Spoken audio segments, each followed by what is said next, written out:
Tout commencera avec le Soleil, qui augmentera son activité. Il y aura de plus en plus de tempêtes solaires qui libéreront des vagues de radiation. Le système solaire sera affecté et le Soleil se rétractera.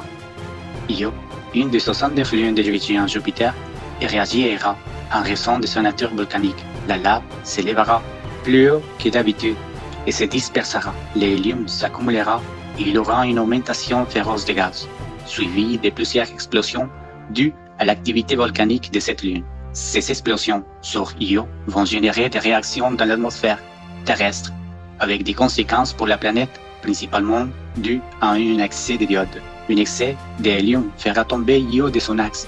Quand son axe tourne, s'incline et c'est à ce moment qu'une comète le heurte. La science montrera la queue de cette comète sur une image avec de la fumée dense et de l'hélium qui va frapper Io, faire un cratère en laissant un halo de lumière bleue.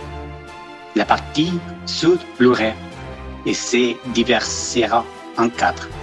Plusieurs morceaux de ces explosions tomberont comme des météorites sur différents endroits de la Terre. Un gros morceau de Io se dirigera vers la ceinture d'astéroïdes et entrera en collision avec l'astéroïde Eros 433, formant un grand croix bleu dû à l'hélium. Dieu annoncera que cet événement est le grand signe d'alerte qui sera vu partout sur la Terre. Le silage derrière Eros tombera sur la Terre sous forme de météorites qui causeront chaos et douleur. Le plus gros morceau d'Eros tombera alors sur Terre, encerclera son orbite et, par miséricorde de Dieu, ne fera que fleurer la planète.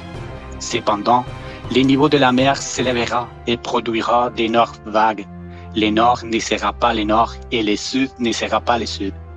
Dieu demande beaucoup de prières pour atténuer ces impacts et la science dira: Dieu existe, cet événement est permis par Dieu et il ne nous reste plus qu'à prier et à nous repentir.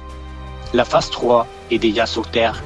Quand Eros effleurera la Terre, un air mortel qui détruira tout va exploser et il y aura 3 jours d'obscurité.